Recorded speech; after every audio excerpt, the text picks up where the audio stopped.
Hey, Ms. Bahak here, and welcome to an episode of the Habit Chess podcast. On this show, if this is our first time crossing paths, what I like to do is read books that help me become a better skill stacker and share what I learn. And by skill stacker, what I mean are people who combine their skill sets in unique ways to get what they want. And so in today's episode, I'm super excited to share a book that I've been reading with you. It's called The First Minute by Chris Fenning. And I honestly feel that this is one of the most giftable books that I've read recently, and also something I feel that should be required reading in high school or college at least, because this is probably, you see how thin this book is, right? This probably is more valuable than like half of the required reading that we're told to do coming up in the school system. And the reason I feel that way is because there are very explicit ways in this book on how you can communicate a little better, and not just in the form of communication overall, because sure, that's important, but communication in the context of work settings. So I'm really excited because in those types of environments, you're not really told the do's and don'ts. There's a lot of them, but they're implicit, right? You figure it out through your coworkers, you figure it out through how other people are doing things, or communication you like versus seeing communication that's not helpful. And so I feel like this does an explicit breakdown that can download if you're new to a work environment and you want to communicate better. This is essential to have on your bookshelf. Okay, so let's dive in. My first 3 chapters that I read, my highlights are on my Kindle, and then basically the rest of the book I have the highlights in the hard copy. So there's these 3 principles he talks about, right, which are going to be expanded on throughout the book. Number 1 is you must prepare your audience to receive your message before you deliver it. He introduces this as a concept called framing later on. Number 2, people are busy, so you need to get to the point quickly. And what I love about this is he has a lot of information in this book about summarizing very complex topics, especially things you don't think can be summarized quickly. Chris Fenning takes on that challenge and shows you plenty of examples on how to do that in a variety of different work situations. And the third one is the most effective work conversations focus on actions and solutions, not on problems. This was actually a really cool point because everything that he focuses on delivering, if you simply talked like that most of the time, you would be seen as such a useful, enjoyable person to work with, because it's not really just about making yourself sound better. Oh, this is the part I was looking for. So a study by Siemens Enterprise Communications found that a business with 100 employees spends an average of 17 hours a week clarifying communications. That is 8 hours a year that could be spent delivering value to customers instead of repeating information to make sure it's understood. This blew my mind because 884 hours is obviously a large chunk of time in the course of a year. But if you break that down onto a daily basis, how much time are you losing? Okay, 1 hour per day is still a pretty big chunk of time, especially if we're considering an 8-hour workday. But now let's talk about maybe 2 or 3 hours in a day that's being taken up on clarifying things. That is a big hit, right? Especially if you consider 4 hours per day to be the amount of time that people are actually focused and productive, and then the next 4 hours is usually a little less productive. You're robbing people's focus by forcing them to deal with these communications. And so I find that that enough is a compelling argument for why you should spend time investing in communication skills, because you'll make your life easier, you'll save time for yourself per week, and you'll ultimately save time for yourself and for the people that you work with. That number is scary enough to do something about it. So the next thing I want to highlight is how he talks about the 2 main techniques in this book. And I glossed over it the first time that I was looking through this, but you really do have to grasp this concept well, because everything else that he talks about is based on this. And so he talks about how creating the most effective first minute of any work conversation is a 2-step process. Step 1 is to frame the conversations in 50 seconds or less. And the whole idea with framing is that it sets up expectations. When you are talking to somebody, they're quite fully aware of exactly what you are talking about. And it takes mental energy to get caught up to speed. And so you can save people some of those calories by giving that to them in the first 15 seconds. Which, by the way, this skill of framing I find to be so valuable, not just in work conversations. If you're looking at this from a skill stacker's perspective, you can see how you can apply framing to a lot of of different things outside of just work communications. And number two, create a structured summary of the entire message you need to deliver. State the goal and define the problem that stands between you and achieving that goal, and focus the conversation on the solution. As I mentioned before, I'm really excited for this part because the structured summary seems like a very difficult thing to do. And so I wanted to see the process for how Chris goes about breaking this down. I also really like how he's covering it doesn't matter what your job title is or what level you occupy in the organization. This book will help you be a better communicator and get to where you want to go. Okay, he also talks about early on here, we're going to discover the three components that's required of a structured summary. The goal you are trying to achieve. Number two, the problem stopping you from reaching that goal. And number three, the solution to the problem. These three things will enable you to summarize any topic, no matter how complex. And so if you think about that right away, he calls it GPS, right? Goal, problem, solution. If you're focused on these three components a majority of the time, you're really not wasting any words when you are communicating with people. And by the way, this isn't just talking about like every work conversation having to be this short. There are work conversations that need a further conversation after the framing and the structured summary that he's talking about. But still, the GPS framework gives you something that you can really ingrain in your mind for structured summaries, because this concept is something where he'll show you how to manipulate the GPS concept for different scenarios. If you're emailing or you are presenting a PowerPoint or something, right? You being able to adjust the GPS structure to be able to meet those circumstances. This was interesting to see. So the consequences can be significant of poor communication. Poor communication skills are one of the top reasons why people don't get promoted. This is especially true for people applying for leadership positions. We spend over 8 hours at work every weekday. Over 50% of that time is spent communicating either verbally or through writing. This is especially true. You probably notice this if you are in a position where you have some managerial duties and then you have some actually doing or delivering the work, right? Being a technician. Half of your day, in many cases, are spent in verbal or written communications or collaborations, right? And so I always find this interesting because usually that part is the thing that takes away core hours from that work actually getting done. So, if you're in the creative field, for example, like you need to be able to block out time to get the work done, because even though all of this written and verbal communication is considered the work while you're at work, you're usually just talking about the work, right? And there's still other things that need to get done. So I find it interesting that more people and organizations don't spend the time or the systems that they need to shorten down this number. So it's not 4 hours of every day you're spending communicating. How can you shorten that down to something that is actually sufficient and effective, but not overboard, right? It still allows the people that need to do the work to do their work. And again, coming back to an important point, nobody teaches you this, right? Nobody tells you explicitly. If you're lucky, maybe you have a manager or you have a coworker or somebody who is able to download you into this information, maybe a parent, friend, whatever. But in many cases, that's not true, right? You're figuring this stuff out on the fly. And I think that it can cause massive anxiety, especially in new workplaces, new work environments, new scenarios. And so you're giving a really big gift by equipping somebody with this book. I really do feel that this is going to be something that I know I am giving to multiple people in my life.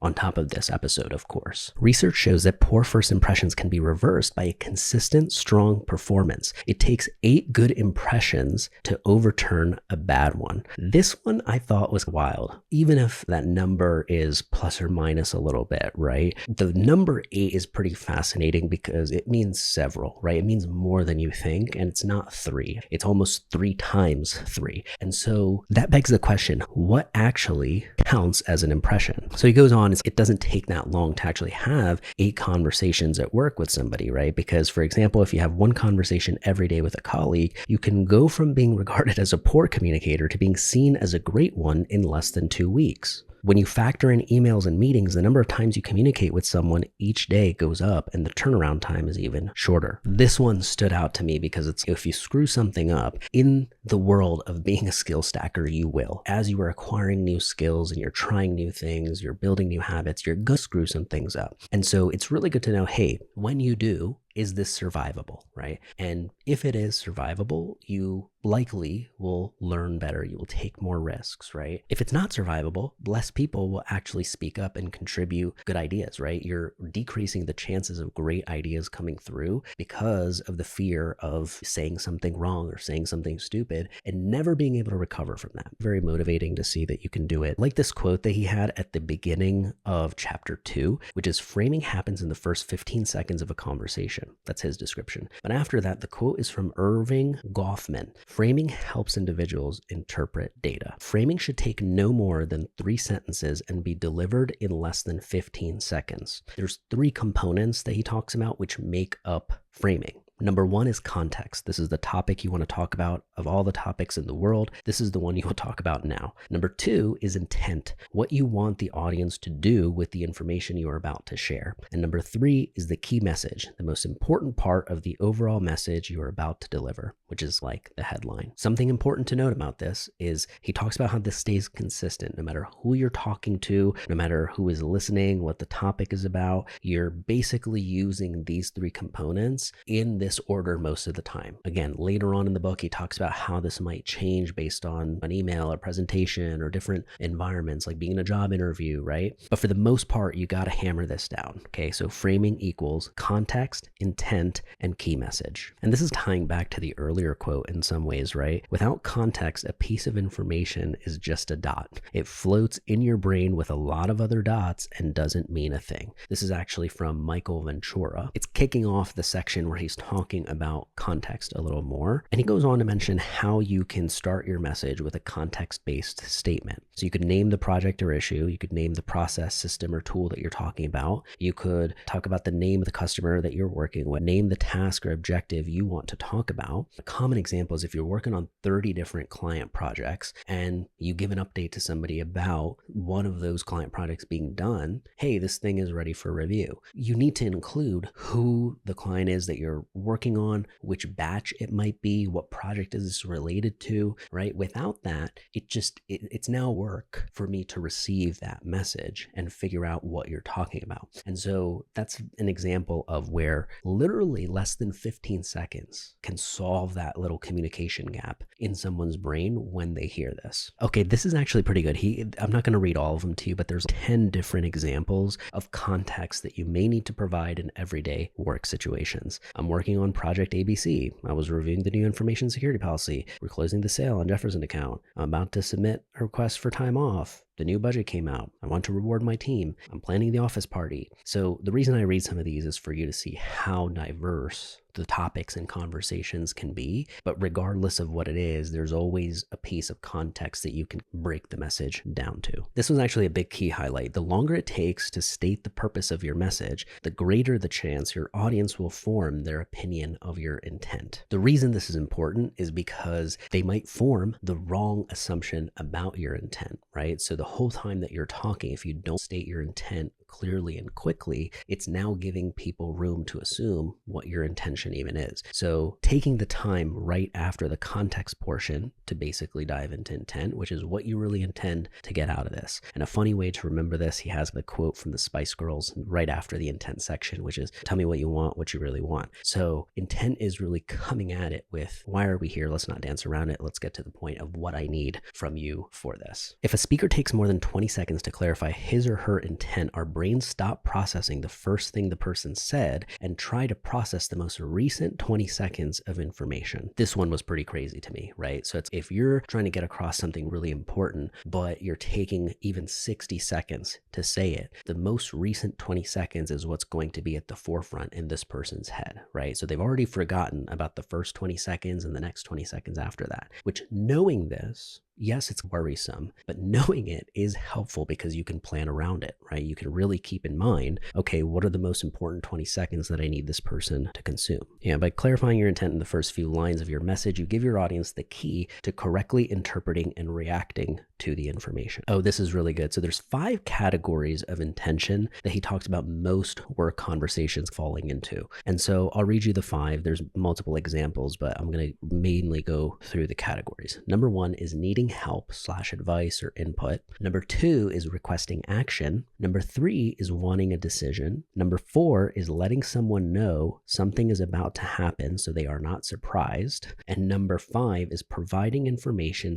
/ input the other person asked for previously. What I really like about this is that, yes, it seems short, like how could all conversations fall into these? But it's useful because you can be prepared with responses for each of these categories once you know that, okay, this is how I can break down these buckets into how most of my conversations will go. If you're somebody who's a little anxious or you overthink things when you are saying them, this is probably a breath of fresh air for you to hear, right? Yes, it's not 3, but it's also not 20 different categories that you need to learn. It's only 5, and it goes a long way to simply have those buckets in your head, because then you can begin to observe and categorize some of these strategies and techniques in the conversations that you're having already. But this line actually summarizes it well, which is if you're telling someone about an issue or problem, what do you expect him or her to do with the information? You either need help, advice, someone to take action, or you are giving the other person a heads up. Oh, this is a good example of intent, right? So if you're going to be talking about something in the wanting to talk category, consider showing your intent using a statement like, I have a funny story to share. You might find this interesting. You can also ask a question instead of making a statement. Do you have time for a funny story? Can I vent for a minute? Would you like to know what happened with X, Y, and Z? So remember, the third part of framing, we've just covered context, we covered intent, and now we're diving into the key message. Okay, he talks about delivering critical information early in your communication is an important part of being a good communicator, which I think this is referencing that key message, right? This example is actually one of the best examples that kind of stuck with me from reading this book.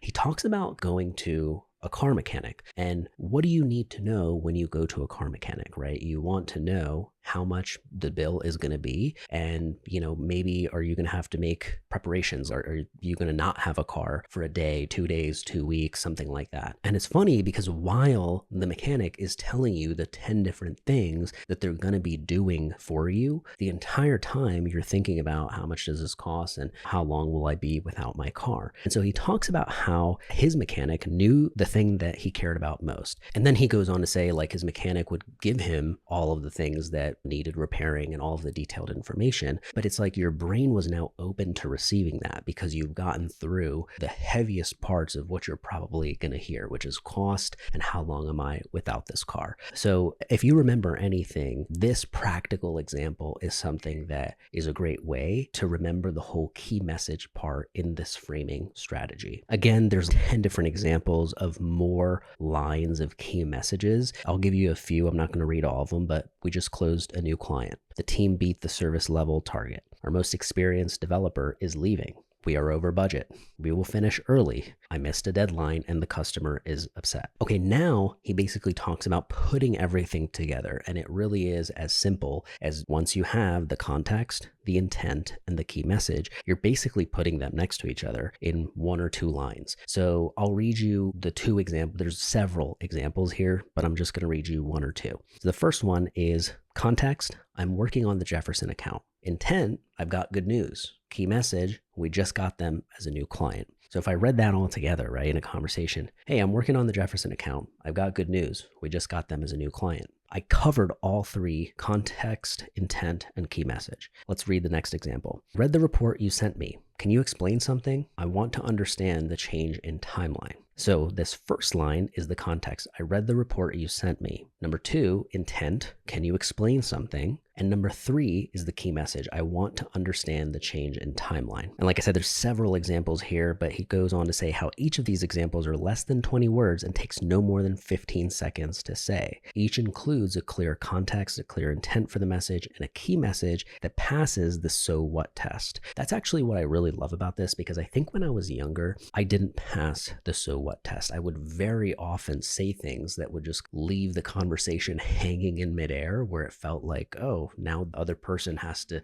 do something with it. And the awkward part that I think I'm thinking of is the whole time it was the so what test. It was this last portion to complete that key message that I was trying to maybe get across. And so the fact that this does that is pretty cool. It also is worth remembering, right? So when you are going to be writing these for yourself or thinking through it in your mind, it takes no more than 15 seconds to say and is usually less than 20 words. So if you remember that and you've got like a little word counter, or you can quickly scan to see how many words you've got, you can begin to refine your message for very important conversations in this way. For example, like a job interview, right? And preparing some of your answers with this format, which is something, by the way, he talks about towards the very end of the book. So this next part, really what he's trying to say is anytime you have more than one topic that you're going to address in a conversation, you basically need to make sure that you go through each of the 3 steps. If you have more than one context, you have more than one topic of a conversation, which means you have more than one framing. Same thing, it's if you're unsure, if you have more than one intent, that means you have more than one purpose for the conversation, which means you need more than one framing. If you have a single context and single intent, you almost always need only a single framing. An example of this is if you need to give an update on 2 or more topics in a single topic. And then this leads us to conversations with multiple topics can be framed with a summary framing. Once you have the separate framing for each topic, create a single summary framing for the entire conversation. This approach frames the overall conversation, prepares the audience for different topics. Each topic is then addressed one at a time as a separate conversation. Each separate conversation is framed and then continues until the topic is complete. The overall conversation moves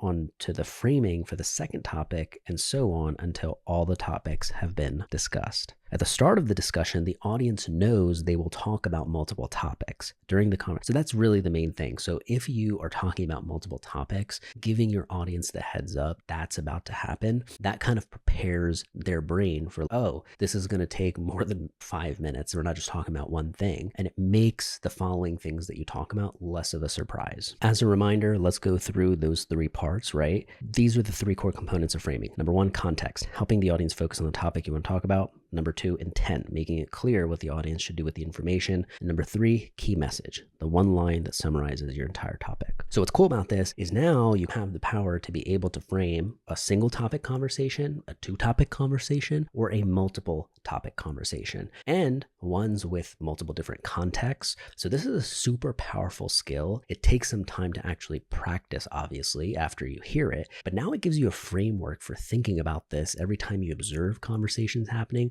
or you are a part of them yourself. Okay, this next part that is the important part of the book, which is beginning in chapter 3, is structured summaries. So a structured summary comes after framing and fills the remaining 45 seconds of the first minute. So isn't that cool? Everything that we just talked about with the framing concept was really only the first 15 seconds. And the whole idea he's talking about with structured summaries is not to lose the audience and give them too much information at first where they don't really know what to do with it. And this is coming back to that framework I referenced earlier, GPS, goal, problem, solution. What I love about this promise Chris Fenning is making, with this, you can summarize an entire message in as few as 3 sentences, no matter how complex the topic. It doesn't matter if your full message will take 5 minutes or 55 minutes to deliver, it can still be summarized in less than a minute. Again, I just have to take a second to talk about how crazy this is. The skill of summarizing things in 1 minute, complex things, are just such a lifelong skill, I feel. In and out of work, you become such a useful resource if you can take something that's super complex and someone can't understand it, but you can get them to understand it in less than a minute. That's a very powerful skill.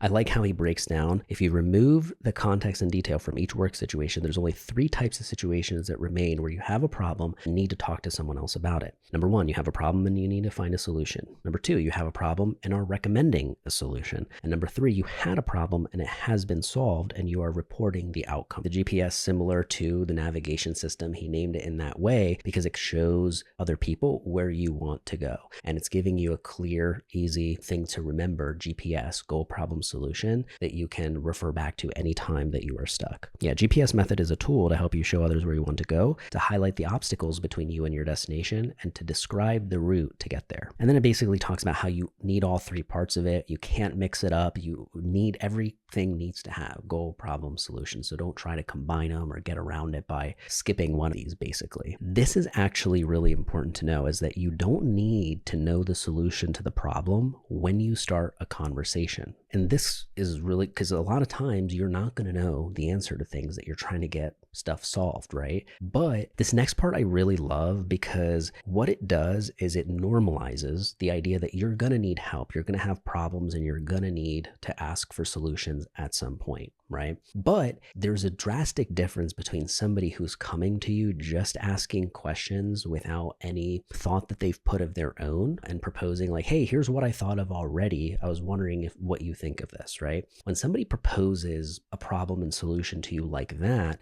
versus if they're just giving you the problem, that can be perceived differently, right?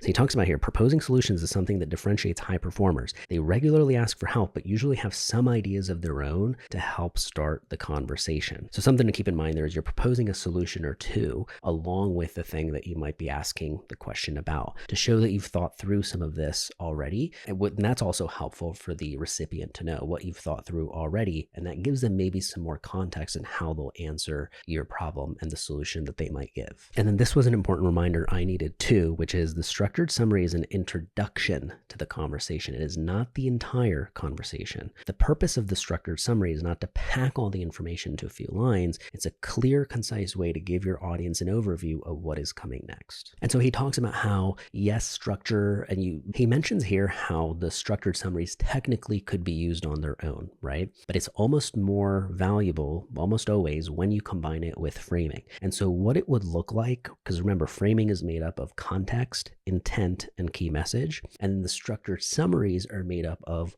goal, problem, solution. So typically it's stacked just on top of each other, right? Context, intent, key message, goal, problem, solution. So every single line here, if I was to read to you, you would basically be able to pull out each part of this. I've just spoken to the Davidson Group. Can you help me with a problem? They didn't get the last shipment and want a refund. The Davidson Group prepaid for a shipment last month that didn't arrive. We need to fix this. I can't find the shipment and the refund is above the limit I can approve. Can you authorize the refund and help me find the missing shipment? So now that we have covered that, the next chapter 4, he talks about the time check and validation checkpoint. So the two things with this, which is important. Number one is time check. So when you are talking to somebody, you're giving them space to tell you, hey, have time to talk about this right now, or I do, and here's how much time that I have to talk about it. Because you might be ready to talk about something and come with your structured summary and framing. They may not be. And so that's number one that's important to know. And then number two is the validation checkpoint. So he says this step clarifies if your audience can talk now. And so it's important to see where this is inserted. The time check is something that's going to be before the framing and summary even begin. Hey, do you have a minute to talk about blank? And then you can dive into your framing plus summary, which then also opens up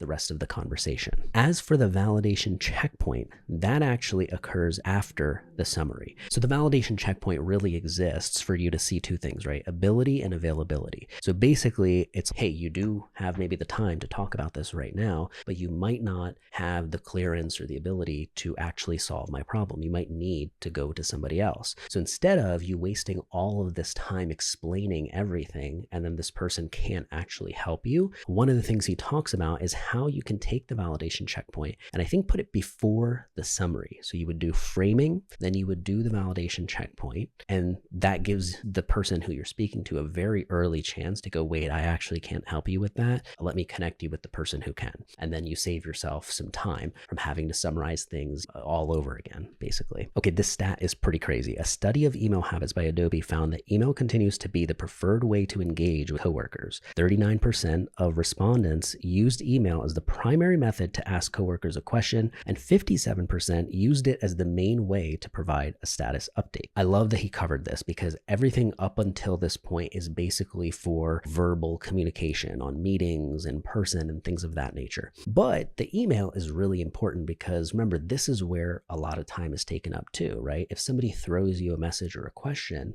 it's now going to take you some time to actually field it. And so if you're doing that to other people too, you're being considerate, right? when you're throwing them a question on how you do. And so I was curious the whole time I was reading this, how Chris is going to talk about implementing this in digital communications. So he talks about a general format for applying framing and structured summaries to an email is the following. Context goes in the subject line, which I figured. Intent can go in the subject line or in the first line of the email. That's cool because sometimes you could, if you have space in your subject line, you could stack it next to the context. And then your key message should be stated in the first line of the email. The goal, problem, and solution are labeled bullet points or separate short paragraphs in the main message. So remember, this is framing, the first part of framing, which is context, intent, and key message. So that's all being done in the subject line and basically in the first line. And then the structured summary part here, he has examples where he actually bullets and bolds goal, problem, solution. And you can use that when sending your communications to people, or you could take that part out and just keep it in bullets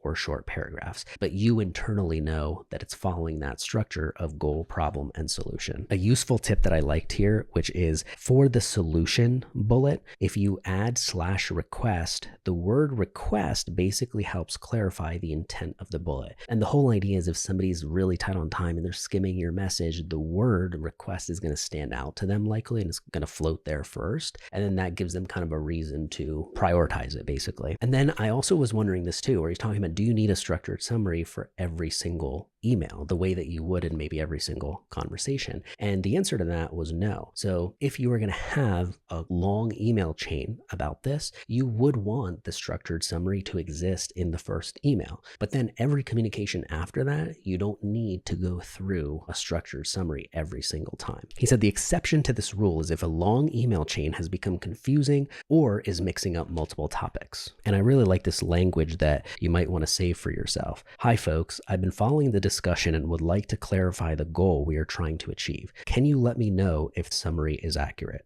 And then you have the 3 bullets, goal, problem, solution, and you insert your understanding of each one there. So again, this is like not just saying, oh, I'm confused. Can you clarify everything for me? Because that's now putting a lot of work on the recipient. They don't even know what to do with that. But you are giving your understanding of what you have so far, which is equivalent to bringing 1 or 2 solutions to the table, like I referenced earlier. It just shows some initiative, I feel. Now, in regard to the time check and validation checkpoints, you don't need that in basically digital communications. You mainly need that in in-person ones. So you're leaving out that concept there. Okay, this one's important. So the study reports that only 1 in 10 people always understood the purpose of their meetings. A third of respondents only sometimes know the purpose of the meeting. And almost 1 in 6 rarely or never know what the meetings are about. And a different study by Bryan and Co. reports an average of 15% of every working day is spent in meetings. That figure increases to 35% or more for managers and executives. And so the reason this is important is because he talks about taking the time to, in your meeting invite, putting a couple key elements that are going to help you start the meeting really well, but also are going to give context to the person who's going to know what the meeting is about so they can come prepared. You're not wasting another 10 minutes summarizing everything. And all of a sudden, this 15-minute meeting has turned into a 60-minute one because you didn't take the time to highlight the first couple of lines in the meeting invite. And so what I like is the framework for this. You've got context, intent, and key message, right? Which is the meeting framing. But the key message part is replaced by 2 new items, okay? So the context, you're going to include that in the subject line. The intent, include that in the subject line. And the key message is replaced by 2 new items, which is 1, the meeting purpose, 1 line describing what the meeting is for, and then 2, the meeting output, 1 line stating the expected outcome or output of the meeting. And he talks about how basically doing these 2 points, like your key message is essentially the purpose of the meeting and the output of the meeting. And yes, there are agendas and things you could do to make it even more long-winded, but really it boils down to these 2 points, meeting purpose and meeting output. And he also mentions the reason you should take the time to write this every time is not just for that initial interaction, but when you start that meeting, and let's say there's multiple people, you repeating the exact word for word context, intent, meaning purpose, meaning output, goes a long way because people forget, it needs to be reiterated, and it basically prevents the conversation or meeting from going off into a tangent, right? So you are already talking about what the output's going to be, what the problem is, and it kind of orients everybody's brain to beginning to chew on that or solve it in some way. Okay, now there's these two areas that I want to make sure to cover. Number one is when you aren't expecting to answer a question, right? You feel thrown off a little bit. And so when you're unsure of how to answer what was just asked, by repeating the question, you have not only confirmed that you heard it, you have also provided the context and intent for your answer. The rest of the sentence should be a one-line key message followed by a structured summary using the GPS method. Now, the next part I wanted to make sure to cover with you was the framing interview answers. This is really useful because you think this is a very high stakes scenario. How are you going to apply some of these methods to this? And so he talks about how this is one of the best opportunities of showing your skills that you are a good communicator, because if you can apply framing and structured summaries really well, it goes a long way. It's pretty impressive because not a lot of people can do that sometimes. And so he talks about interviewers want to know how you act in difficult situations and how you overcome challenges in a job. What better way to provide this information than by using a format that quickly outlines what you needed to achieve, what problem stood in your way, and what solution you implemented to resolve the problem. So I really love that part, that it's applicable to this, right? He talks about, though, the exception to this is when you are describing a time when you didn't do something well. Some interview questions ask for times of failure. In this case, you can give a summary of the negative outcome or failure as the key message. Okay, so that's how framing works with the interview answers, right? Context is describing the situation using your generic terms. Intent is state what you needed to happen in the situation. And key message is usually the problem or challenge that you successfully overcame. Now, after framing the answer, deliver the example clearly and concisely with a structured summary. Now, the part that's important to note here is in the goal part of it, the GPS, the goal part, you might duplicate a little of what you said in the framing section, but that's all right. Just make sure that you don't repeat the same words from the framing. It will help reinforce the information in the example. So that part is normal because I'm sure that can be confusing. You're going to repeat some of what you did maybe in the context and stuff, but using different words is all you need to be able to make it fit here. And the problem, describe the problem that stopped you, the other person, or the company from achieving the goal. And the solution, briefly describe what you did to overcome the difficult problem. If you describe a problem that someone else faced, the solution is what you did to help them solve it. Now, I won't read this whole dialogue here, but there's two interview question examples that I really love here, which is, can you tell me about a difficult work situation, how you overcame it? And then describe a time you went out of your way to help somebody. And so it goes through a very clear context, intent, key message, goal, problem, solution. In a few lines, the interviewer has a sense of what was happening and why this was a difficult situation. The framing makes it clear what the situation involved and the problem that needed to be solved. And the structured summary describes the problem in more detail, and the solution shows the multiple steps taken to resolve the problem. Each sentence in the solution is high level, no tangents, no unnecessary detail, and no rabbit holes. This is a complete answer that can be delivered in less than 2 minutes. With such a concise answer, there's enough time to add a validation checkpoint. You could ask the interviewer if they would like to hear more or for you to clarify any part of your answer. And so he talks about how most people give too long of answers sometimes with unnecessary information, which actually robs you of other questions that could be asked, which might be better, and you might be able to demonstrate better answers in that question. So making sure that you're not taking up too much time, but you're taking up the right amount of time and giving the right amount of information with this framing and GPS concept is a surefire way to make sure that you're giving just enough, you're conducting yourself at a high level, but you're also leaving room for other good things to happen. Because it actually does not work in your favor, right? If you hung on to a question, a 30-minute interview, and you made one question drag out to a 15-minute thing, it's like you've now robbed yourself of the 15 minutes that could be used to show your thinking with some other types of questions. Yeah, this wastes time that could be spent giving more examples of why they should hire you. And so that is it. This is the First Minute, How to Start Conversations That Get Results by Chris Fenning. It was a wonderful book. It's one I'm going to buy and gift to several people in my life, and I hope that you do too. Check out the book link in the description below and all the good free stuff and paid stuff that I've got going on. Make sure to check out the links to grab this book. It is an essential to keep on your bookshelf. I hope you enjoyed this episode. If you did, make sure to drop a comment. Let me know what you thought.